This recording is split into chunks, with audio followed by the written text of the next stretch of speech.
Welcome to the Red VTV Instant Fan Reaction, supported by A-Star Recruitment for the 2019 season.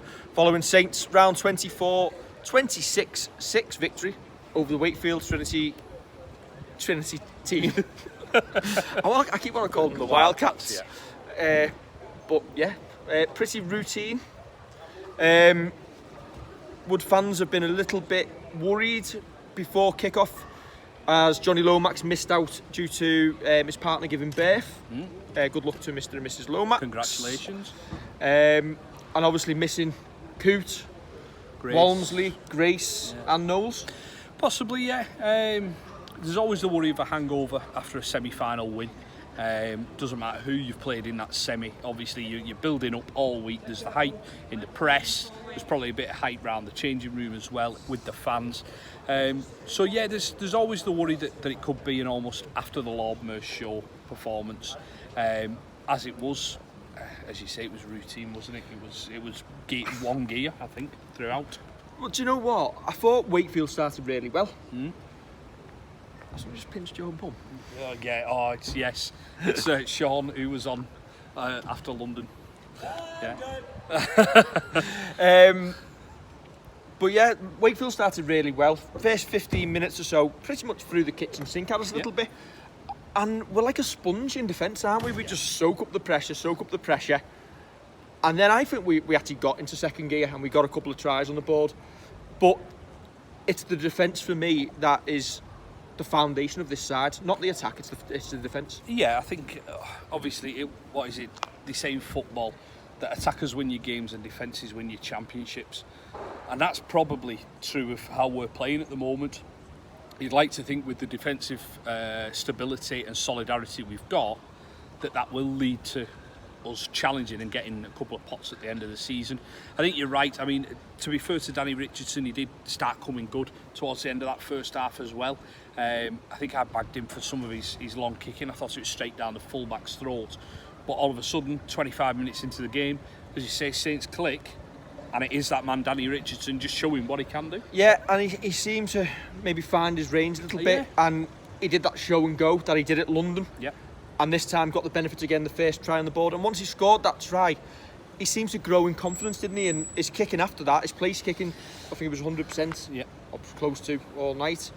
And it's, listen, we've bagged some of his performances when they've not been good, but tonight was a good performance from him. And listen, we've got nothing against Danny, we just say what we see, and tonight was a decent performance, and he'll probably get another couple of chances in the side before Wembley, just hopefully to stake his claim and let Holbrook know that he's still about. Yeah, definitely. That's it. You want the best players playing, or the form players playing. So you know what? He could be looking at it and thinking, right, Johnny Lomax is the first choice halfback at the club. He's the man that everything seems to go through. So my chance is getting Theo out of the team. So that's what he's got to do. He's got to stake the claim to try and get one of them two out. Tonight's performance won't do any harm whatsoever. He's turned up, and as I say, it's to start off with, his kicking was a little bit one-dimensional, bit long, and it's going straight down the fullback's throat. Listen, I couldn't do any better, but I don't get paid to do it. And do you know what? I don't think he's not going to break up the Lomax and Farge partnership this season. I think that's set in stone. I think Holbrook has got what he wants, but he's one injury away from getting into the side, and he's got a new coach, whoever that may be, to impress for next season, because they might come in with different ideas. Yeah, I think we said that in the preview. That's it. They might turn around and think that they see Farge as more of a 9. They might turn around and say, well, actually, I'm going to mix it completely up. You don't know whoever's going to come in, what they're going to think about it. But they might see the raw talent that is there with him, and be able to kind of do something different, or kind of, I don't know, it's not giving him confidence, because I don't think he lacks any type of confidence. But probably just give him a steer in a different direction, which may be more beneficial to him.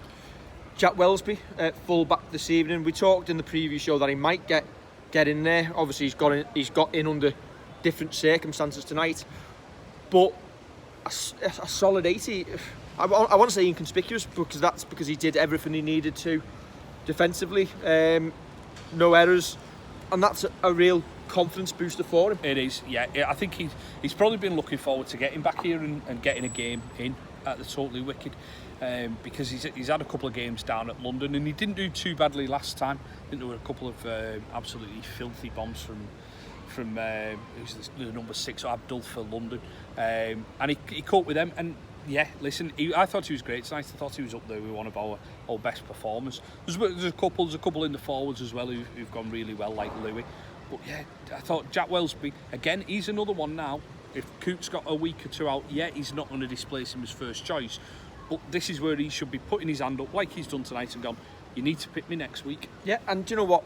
Everybody in that squad is essentially an injury away from being in the Wembley 17, aren't they? So there's much to play for. Now, we saw some crazy shouts during the week of Holbrook should go now.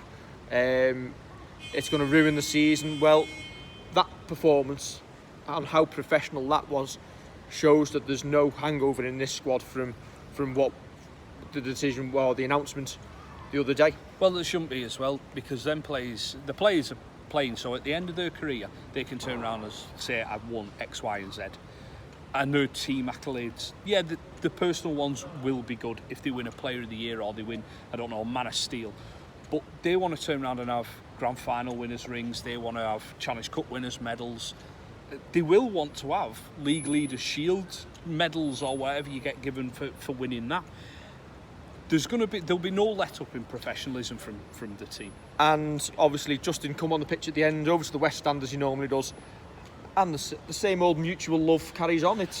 I think you're doing it a little bit of a disservice there. I don't think it was the same old mutual love. I think the cheer that he got, I think that's one of the best receptions he's got, and I think it just proves, listen, the bloke's done his contract, he's going to complete his contract with us, and because he's successful, the NRL have come in for him.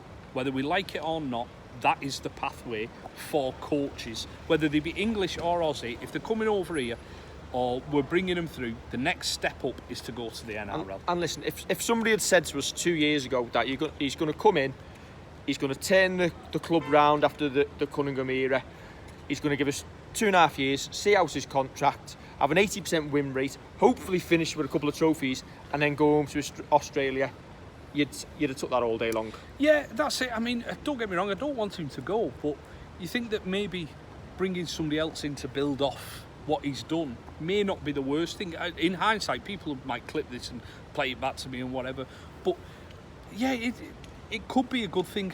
We shouldn't be doom and gloom about him going. No, and do you know what? If the next coach comes in and say we appoint an NRL assistant, well, if in 2.5 years' time we're having this same conversation, it's because they've been successful. Yes, yeah. And if we're not having this conversation, it's because we'll probably not be renewing a contract. Yeah. Yeah. And unfortunately, that's life, isn't it? Yeah, it is. That's how life works. Yeah. Right, Quaker the fixture list. Last home game here before Wembley. 3 weeks to go. Warrington next week, Leeds the week after. Do you pretty much carry on with the same sort of sides each week? Maybe rest one or two who need it, but essentially keep the full squad together? My issue would be who needs a rest now. Yeah. Grace tonight. Grace tonight. Morgan Knowles and Alex Walmsley's are enforced. Maybe give Tommy Makinson a week off, leave Swift in for another week. Possibly you could do. I do think you lose something on your kick returns there. I was whether Tommy actually wants a break. To be honest, if I was going to look at it, if I was going to give Tommy a break, I'd be turning around saying that Castleford game is right for it. The game after the Challenge Cup final.